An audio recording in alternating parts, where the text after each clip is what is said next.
What's good, world? It's your boy Twiz, and welcome to 5 Minutes of Twisdom.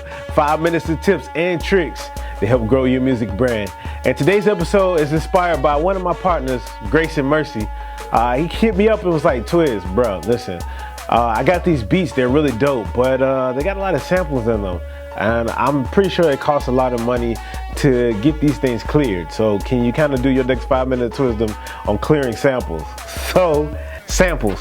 Like some of your favorite parts of songs that you heard on the radio or streaming on your downloads. Yeah, a lot of those songs are not original. They actually get sampled from songs that were created a long time ago. But to get these samples cleared, there's really no standard way of doing it. It's kind of tricky to get these things cleared. Using the standard method, there's two ways you can clear samples legally. The first part is to get usage from the underlying composition, which is usually from the publisher or the artist who wrote it. The second part, however, you have to contact the person who owns the rights to the masters. But the hard part on trying to locate which record company has the copyrights to the masters is really difficult, because record labels that were once popular or small back in the day have now been bought out by bigger record companies such as Sony, Warner, and Universal. So how do we find all that information out? Well, the easiest thing to do is to get the publisher's information first. And you can do that simply by checking out the database on ASCAP, BMI, or CSAC websites. All you gotta do is check out the artist or put in the title of the song and the information will pop up, and then find the information on how to contact that artist, and you can begin negotiations or talking about how to get permission for those copyrights to use that sample. Finding the masters.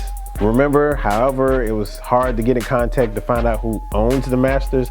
Just think about how hard it is to actually get in contact with the people who have that, okay? It's really, really difficult, man. So you really want to think twice about trying to get a sample that way. The big question you guys have been probably wondering this whole time is, Twiz, how much does this stuff cost me? If you reach out to the songwriter / publisher of the actual song, they're going to want an upfront fee to get started on clearing the sample. Think of it as a clearance fee for you to be able to use someone else's work in your song. Not only that, in most cases, they'll like to get a percentage off of your revenue of your sales. So yes, they're trying to collect royalties too, after you just paid a little bit upfront to even just put it on the track. The label may want an upfront fee, similar to how the publisher wanted something in advance.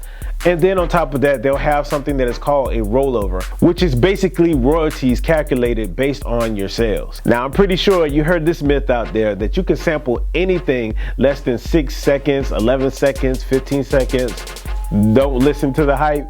That ain't real. If you get caught with any part of somebody's song on there without clearing it, they can come get you for however much they see fit, and you gotta pay it. One website who has come to the rescue of all of us producers and artists who just can't stop sampling songs and allow us to clear it legally is the website TrackLib. That's TrackLib, tracklib.com.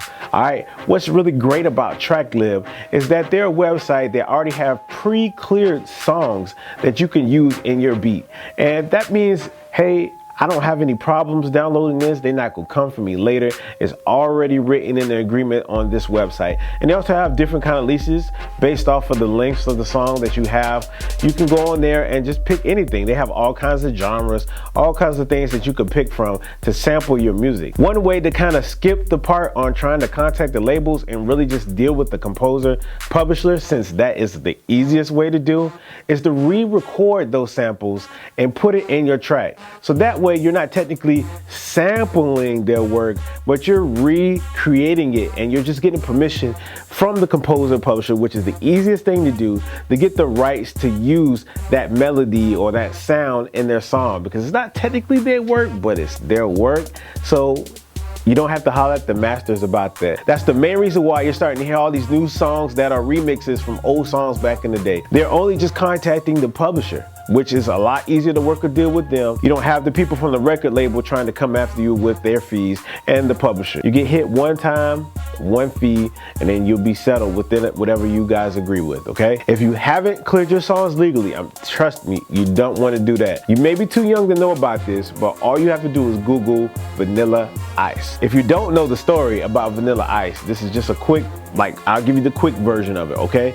Listen, he only sampled like 3 seconds of a song and put it in there in one of his songs. The 3 seconds of that song was in there, right? And the people who originally had the rights to it sued him. Have you heard from Vanilla Ice other than just on reality shows? Nah, G. And that's been another episode of 5 Minutes of Twism. Hey, if you haven't hit that subscribe button, please hit the link down below. Please hit the subscribe button. Give your boy a thumbs up. If you already following, you're already supporting, man, I appreciate you. This has been 5 Minutes of Twism. It's your boy Twiz, and I'm out. Certified.